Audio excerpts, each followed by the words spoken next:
Did you know that January is National Blood Donor Month? Have you given blood? Are you planning on giving blood? You know, there's a constant blood shortage. The need is always great. If you want to know more about being a blood donor and what the procedure is like, stay tuned because that's what we're going to talk about today.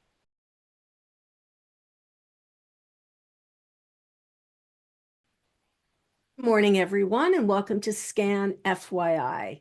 So, this is actually the first show of our 2024, so it's not too late for me to say Happy New Year to everyone out there, and thanks for tuning in today. So, my guest today is Jeffrey Ochital. Hopefully, I'm saying that correctly. And You Jeff did. is from a company called Vitalent. And first of all, Happy New Year to you, Jeff. Welcome. Thank you. Thank you for having us.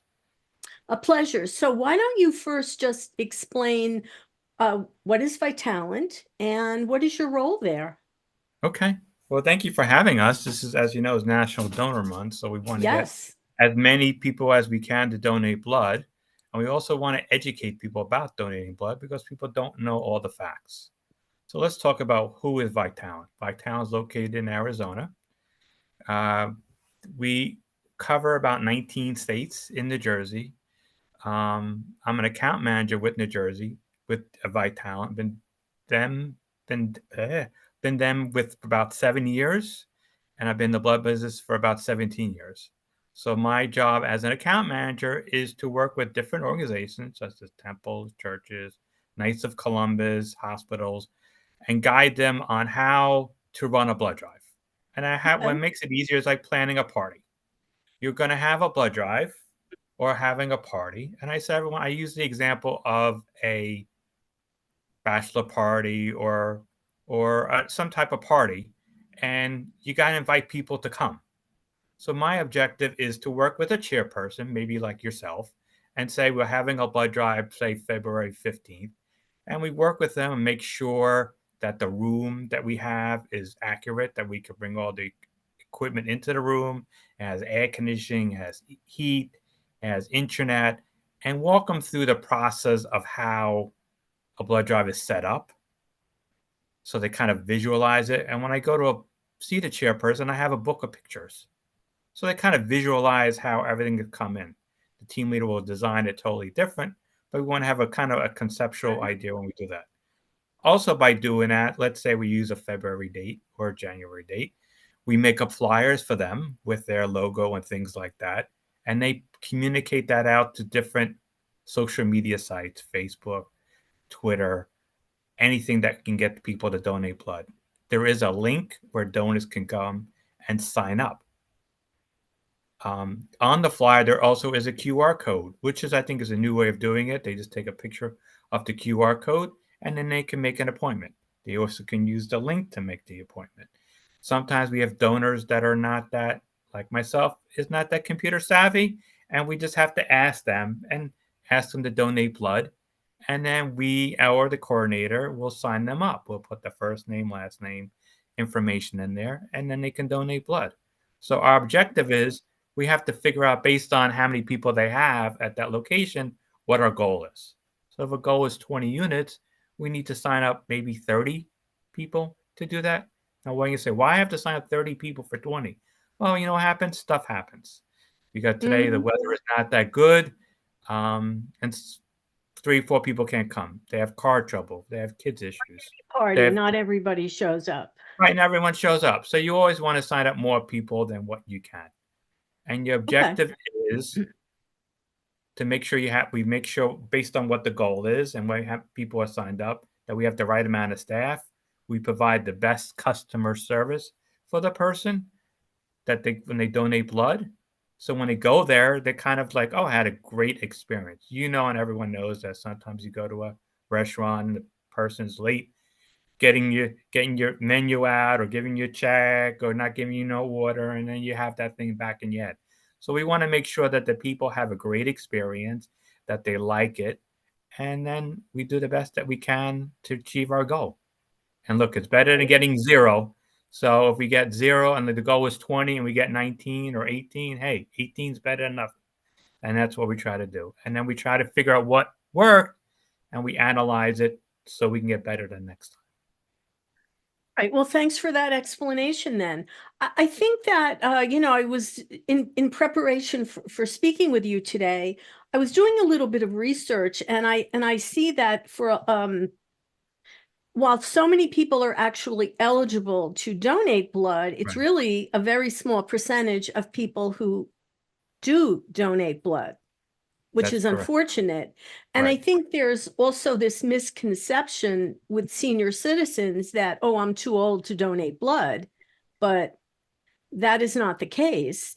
Sure. And well, let me ask you this. So what is the blood situation these days in New Jersey? Do we have enough? Is it something that it's an ongoing issue that we're always needing It more? is it's coming to a crisis. Well, not really, I wouldn't say crisis, but we need the blood. And what's happening is New Jersey is the most imported state of blood than any nation, any state in the US. What do So you that mean? so in other words, is nationally 5% of people donate US in the US. We get about 2%, 3% in New Jersey. So We're most of the that blood low. Yeah. that low. So all the blood that is collected through us and all the other organizations come through other states, and we have to import it to help support our hospitals based on what their needs are. So what happens Wow. is Hey, New Jersey, that's not good right. news. No, and that's good. And what happens is I use another example because I was in the food business a while ago. Hospitals have a certain standard order what they need. O positive, O negative, B negative, A negative. They need so many units per day to help supply what they need. Usually on Saturday, usually Monday is their biggest need to help them supply for the balance of the week. Um, and if they have a situation where someone needs a certain type of blood, let's say they have 40 units of O negative in stock. God forbid something happens with a car accident, a fire, or something like Right. that, and that person needs it. Guess what? The inventory is gone. They use all that blood for that. So we have to do or teach people how to do that is you need to do your part to donate blood. Now, I think you answered the question was what's the age restriction of that? Vitalant doesn't have an age restriction at all. So anyone that is over 75 and above does not need a doctor's note or anything. If you're in good health and you're okay to donate blood, you're okay to do that. I mean, it might change based on your medication, what medications you are, or if you had cancer or things like that, but that's on a one-to-one situation. So we Mhm. can't say, yes, you can donate. No, you can't donate. That's where donors kind of answer those medical related questions. If they have any issues, they go into that medical area and then they can talk to the staff regarding what that particular issue is. Because we don't want to, you and I don't want to discuss our personal issues in front of anyone else. They want to have that in a little privacy area so we can address those issues. And if they could donate, they can donate. If they can't, they can't. So, What I'd like to ask you, Jeff, I think for some people that have a fear, they've never given blood and they honestly just don't understand, well, what is the process from, when I walk in there, right. and I've registered, now I'm going to give blood. Can you just briefly kind of walk through the process of what a blood donor can expect when they show up at a blood drive? Okay. So, that's a very good question. So, I usually tell everyone or kind of make it a little conceptual is we all have gone to motor vehicle, right? And you go to motor Oh, vehicle, you go to one area, then you go to another area, then you said another area. It's like how many more areas can you go? So what happens is, as I said earlier, the donor comes in. There's a registration area, and the registration area is they have to answer 45 medical questions, and then there's some of the questions are personal, yes or no. Once they answer all those related questions, they go a little I would say a little booth, kind of like a Get Smart kind of remember Get Smart little cubicle area where they review the questions. The staff will review the questions. They'll check your blood pressure, iron, temperature, and make sure everything is okay. And if you have any particular issues, then you're okay. They take 4 or 5 samples of the blood in that medical area, and that blood is tested just to make sure that okay. everything is okay. Because sometimes people don't might not. We hopefully everyone's telling the correct answering the questions correctly, and But they they may always want not to be. test the blood to make sure that the blood is okay. Once the blood is tested and goes to the lab and everything is okay, then they release the blood to the hospitals. But once they go to medical questions, once they do that, I think the biggest fear, and I always tell everyone, is if you take your middle finger and hold it for 3 seconds, that's where they check your cholesterol. That's where they check. Sorry, that's where they check your iron level, and you want to make sure your iron level is correct. That is the hardest part. If you ask people about it and you do the finger prick, they go, "Oh, that was the hardest part," really, by doing that. Once you're done with the medical area, then you go into the beds. The beds is kind of like in a reclining chair. Hopefully, you don't fall asleep. The phlebotomist will scrub your elbow to, right here just to make sure everything is okay, clean. They stick the needle in there, and then getting the bag of blood in there. Takes about 10 minutes. Oh, Now, 10 how's minutes. that blood Okay. flow better for you? That's a good question. We tell all donors before they go to the blood drive that they should have a good meal, have something in their system, drink plenty of fluids, 3 or 4 bottles of, the Poland Springs or Costco type water, but water bottles to make sure you drink. Why you do that is that because when they take the needle and put it in your arm, it helps the blood flow quicker. And then also when you get off the bed, you're not really lightheaded at all. So I'll answer the question I had earlier is that they put your arm in 6 to about 10 minutes. The bag is filled up. If you drink plenty of fluids and everything is okay, you sit on the bed for about 10 minutes. Then you go right into the canteen area, which is free snacks, free chips, and things like that. But most people have a reaction based on because they didn't have something to eat Yeah, or they didn't drink enough. And I use an example of sometimes you get out of bed in the middle of the night and you get out of bed and you come off and you go a little wobbly, like, oh, what's going on? The room is spinning. That's your body's telling you like something's wrong. They've took out some blood and the body's trying to react to what you're doing. So the more water that you drink, the better off that you are. And I always tell everyone as an example is if you're running a marathon or playing basketball and it's 90 degrees out, you don't drink enough water, what's going to happen? You're going to get lightheaded and not feel well. yeah, So we want to make yeah. sure that you drink plenty of fluids. Now, by donating blood and after your canteen, you're in there for about 10 to 15 minutes just to make sure you're okay.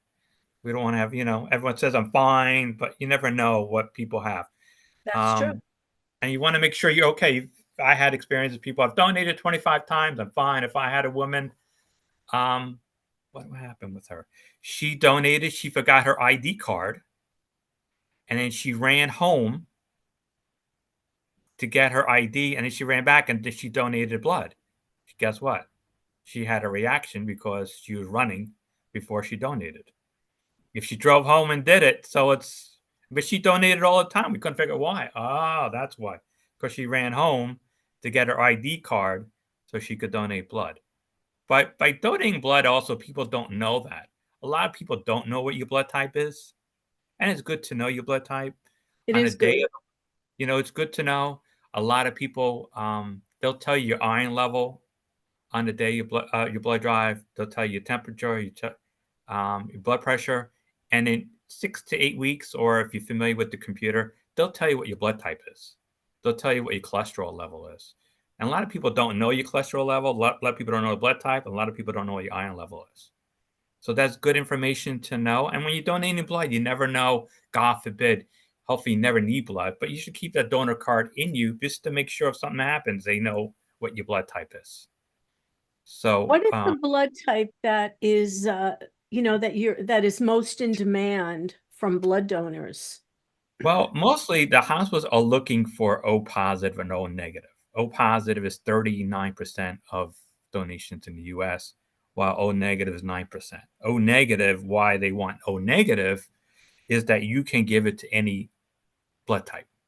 O Universal positive, donor. universal Yeah. blood.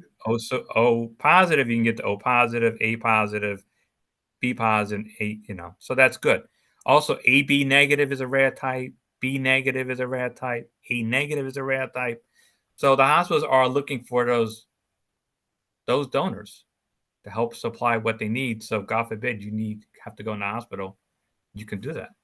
So Well, I feel you just demystified the whole process, and I'm glad you did, because I hope that the people listening are going to see that it's really not that scary, So it's about a 10, 15-minute situation to do Right. this. And you should do it. You Right. should Right. absolutely donate blood if you can, because it really is a gift of life. One Right. day you might need it. Right. And it's a little sad to me that you're telling me New Jersey is not doing so well Right. on our donate. We're like the most densely populated state. Mhm. Right. Where is everybody? Come on, guys. I don't know. And the problem is really just to follow up on your question is it's usually we tell everyone about an hour from start to finish. Okay, from start to finish. So Okay, you fair walk enough. in, I mean, it could be 45 minutes, but we tell people a little bit longer because if you tell people 30 minutes and it takes an hour, people are like, well, you told me 30 minutes and now it's an hour. If it's an hour and I did it in 45 minutes, that's it. And a lot of people, what the problem is also is, I don't need to make an appointment. I'll just show up. We need as an organization, we want to know how many people are signed up so we know how to staff it correctly. If Of if if course. it's if the goal is 20, we're staffing it 20 and we have that staff. We can't bring staff on that day. We work out 12 weeks out. So we cannot bring extra staff on this Sunday if 10 people walk in. And we have to take the appointments that come in first and we'll take walk-ins as we do that. I always tell everyone, hey, if you went to your favorite Italian restaurant on Friday night, do you walk in? No. You can, but they might say, look, it's either you're going to come at You 6 have a o'clock or come at reservation? 9 o'clock at night, right? Mm-hmm. So, and you go to open table. How many people go to open table? Like a 6 o'clock or you go to 9. You go to a Broadway show, you early or late. So we're asking people to make an appointment. So it's a hard thing to try to do that and try to convince people to make an appointment. And also, the best way of getting people to donate is asking. If you ask people to do it, they usually will do it. If pretty people are pretty good with social media and sign up, I'm fine. But if you're in a company or location or things like that, you really need to ask people, hey, why haven't you donate blood? I mean, my All right, well, father-in-law needed, he had leukemia, he needed blood. My dad had open heart surgery. He had four valves all clogged. He had emergency, all four of them were clogged. He needed units of blood. You never know when you need blood. You never know what happens. Just do your part. That's all we're asking. Do your January is National Blood Donor Month, so that's why it was really important that we wanted to raise awareness. And look, it's not just January. You should be, people can be donating all year long. So look correct. for a blood drive. Right. And I'm also going to put a link on in our description here to Vitalent, Jeff, because I found that there was a lot of really good information that Mhm. people who were questioning about what medications or just information in general Right. about being a blood donor. I thought it was Right. extremely valuable info. So I will make sure I put a link out there. Right. And All also right. want Well, to follow up is that what's happening now is the older people, I wouldn't say older, I'm not there, is where they in the older organizations than where us, you mean? right, not us. And in DFW and things like that years ago, those are the places where people used to donate blood. Now those people are not can't donate because of medical reasons, things like that. The membership is low. So those places, those people can't run blood drives because they don't have the membership is really, really low. We're asking for the younger people from 16 up to like 40 to to do that to really do that. And I think the problem now is because of COVID, we had COVID, things have changed dramatically how we used to do that. And before COVID, we used to go to high schools and things like that. Now people are working from home remotely. So you Right. don't have, instead of having 200 employees at a site, now you only have 100 people at a site. When you have to have churches, you used to have 100, 200 people in a church. Now people are going by Zoom. So you not have the same many people. So now me as an account manager is kind of thinking a little bit out of the box on how you get people to donate blood. And we're doing everything that we can to do that. I mean, there's a 40% since the last 3 years reduction of people not donating blood. Blood donations are down. So we're at this level like, hey, we got to do our part. We got to get more places out there to run blood drives to make it easier for people because people don't want to call our donor centers in northern New Jersey. They're not going to drive an hour up there. So we're looking for sites down where you're at to say, hey, at the VFW, at the firehouse, hey, at the temple, at the church, hey, we can run a blood drive, make it easy for those donors. Contact me. Let's set up a blood drive. Make it easy for them. So to that point, I will also have all of Jeff's contact info listed. So if anyone is listening and you've got an organization that might be appropriate to host a blood drive, you'll be able to reach out to Jeff and let's see what we can do. Come on, New Jersey, you got to step up. Right. Thank you. Okay, well, Jeff from Vitalent, thank you so much for being my guest today. And remember, January, National Blood Donor Month. So please, New Jersey, do your part. Give the gift of life. One day you might need it. Yes. All right, remember out there, if it's important to you, it's important to us. I'm Andrea Tarr, and we'll see you next time on Scan FYI. Thanks, everyone, for listening. And again, Happy New Year. Bye, everyone, and bye, Jeff. Bye.